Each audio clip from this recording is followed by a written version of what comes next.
Welcome to OTT Junction Super Singer Season 11. So super singer season 11 பொறுத்தவரை இந்த வாரம் நிலா பாடல்கள் சுட்டு நவம்பர் 22-23 சாட்டர்டே சண்டே. ஸோ எல்லா பாடகர்களுமே நிலா சம்பந்தமான பாடல்களை பாடுறாங்க. அதில் வந்து ஒரு 6 பாடகர்கள் வந்து கோல்டன் ஷவர் வாங்குறாங்க. அந்த அவங்கெல்லாம் உட்கார்றதுக்கு ஒரு நிலா சேர்னு ஒரு சேர் கொடுக்குறாங்க, நிலா இருக்கை.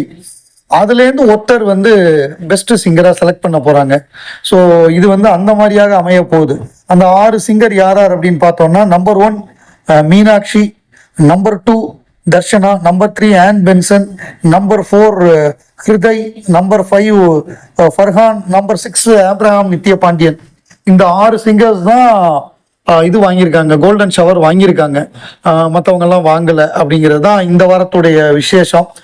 இதில் குறிப்பாக இன்னும் என்னன்னா, தவசீலி அவங்க ஒரு பாட்டு ப்ராக்டிஸ் பண்ணிட்டு இருக்கிற மாதிரி ஒரு ப்ரோமோ. அவங்க அப்பா வந்து சாப்பிட சொல்லி வற்புறுத்துவார்.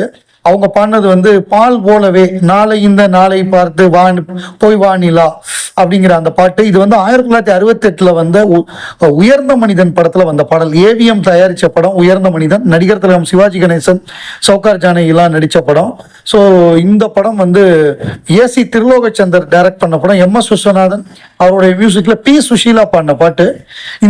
ஏன் இந்த படத்தோட வருஷம் 1968 அப்படின்லாம் சொல்றோம்னா, முதல்ல இந்தியாவில் பின்னணி பாடகர்களுக்கான விருது அப்படிங்கிறது வந்து 1969 தான் இந்திய அரசாங்கம் கொடுத்தாங்க. அதாவது 1968 வெளிவந்த படத்துக்கு 69 வழங்கப்பட்டது. அதுல வந்து முதலாக பெஸ்ட் ஃபீமேல் பிளேபேக் சிங்கராக தேர்ந்தெடுக்கப்பட்டவர் சுஷீலா அம்மா. ஸோ அவங்களுக்கு தான் இந்த பாட்டுக்காக உயர்ந்த மனிதன்ல பாடின பால் போலவே அப்படிங்கிற பாட்டுக்காக சிறந்த பின்னணி பாடகிக்கான தேசிய விருது வழங்கப்பட்டது. ஃபர்ஸ்ட் விருது அவங்களுக்கு தான் வழங்கப்பட்டது. ஸோ எதனால இது வந்து முக்கியமாக சொல்றோம்னா, இந்த பாட்டு வந்து ஷூட் பண்றாங்க ஒரே மழை ஊட்டியில. இப்போ வந்து படம் வந்து ரிலீஸ் ஆக போகுது. ஒரு 2 நாளோ 3 நாளோ தான் இருக்கு. அதுக்குள்ள இந்த பாட்டை ஷூட் பண்ணி படத்துல சேர்க்கணும். படம் மற்றதெல்லாம் ரெடி ஆயிடுச்சு, இந்த பாட்டு மட்டும் சேர்க்கணும். இந்த பாட்டு வேண்டாம் அப்படிங்கிறாங்க. அப்புறம் MSV சொல்ற ப்ரொடியூசர்கிட்ட, சார் இந்த பாட்டு அவசியம் சேர்க்கணும், இது வந்து சுஷீலாக்கு நேஷனல் அவார்டு கிடைக்கும் இந்த பாட்டு நீங்க சேர்த்தீங்கன்னா அப்படின்னு சொல்றாரு. உடனே என்ன சொல்றாரு செட்டியார் வந்து, ஏவிஎம் மேயப்ப செட்டியார் வந்து உடனே இங்க செட்டு போட்டு எடுக்க சொல்லி அதை சேர்த்து அனுப்பிச்சிடுறாங்க. அவங்களுக்கு தேசிய விருதும் கிடைச்சிருது. அவர் சொன்னது போலவே இதை ஒரு விழால வந்து சுஷீலாமா சொன்னாங்க, ஏவிஎம் குமரன் சாரும் சொன்னாரு இந்த விஷயங்கள் எல்லாம். இந்த பாடலை வந்து தவசீலி அவங்க வந்து பிராக்டிஸ் பண்ணிட்டு இருக்காங்க. அவங்க பாடுனாதான் எப்படி பாட போறாங்கன்னு தெரியும். பட் இந்த பாடலுடைய சரித்திரம் இதுதான். அப்புறம் பின்னணியில இன்னொரு பாட்டு போட்டாங்க, நிலாவேவா செல்லாதேவா அப்படிங்கிற பாட்டு. இது வந்து மௌனராகம் படத்துல வரக்கூடிய பாடல். கவிஞர் வாலியுடைய வரிகள், இசைஞானி இளையராஜா, மணிரத்னம் படம், மோகன், ரேவதி. ஸோ இந்த படத்தை பொறுத்தவரை ரேவதிக்கு ஏற்கனவே ஒரு லவ் அஃபையர் இருக்கும்.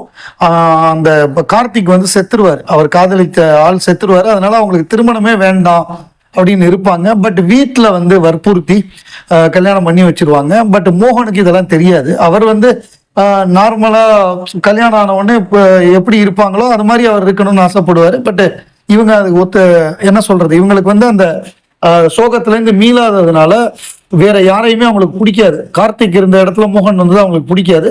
அந்த மாதிரி சூழ்நிலையில ஒரு பாட்டு, நிலாவேவா செல்லாதேவா அப்படின்னு. அதாவது அவங்க சொன்னதை கேட்டுட்டு முல்லை வைத்தாய் நெஞ்சில் அப்படிங்கிற வரியெல்லாம் வரும். அதாவது நான் இவர் எந்த தவறுமே பண்ணாமல் நமக்கு இப்படி ஒண்ணு நடக்குது அப்படிங்கிற சோகத்துல அவர் பாடக்கூடிய ஒரு பாடலா கவிஞர் வாலி எழுதியிருப்பாரு.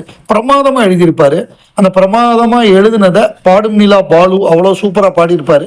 இந்த பாடலை யார் பாடுறாங்களோ தெரியல. யார் பாடினாலுமே சிறப்பா பாடினா அது வந்து எஸ்பிபி அவர்களுக்கு ஒரு ட்ரிபியூட்டா இருக்கும். அடுத்ததா ஹிருதய், இவர் வந்து தொடர்ந்து நல்லா பாடிக்கிட்டு இருக்காரு. இவருக்கும் கோல்டன் ஷவர் கிடைச்சிருக்கு.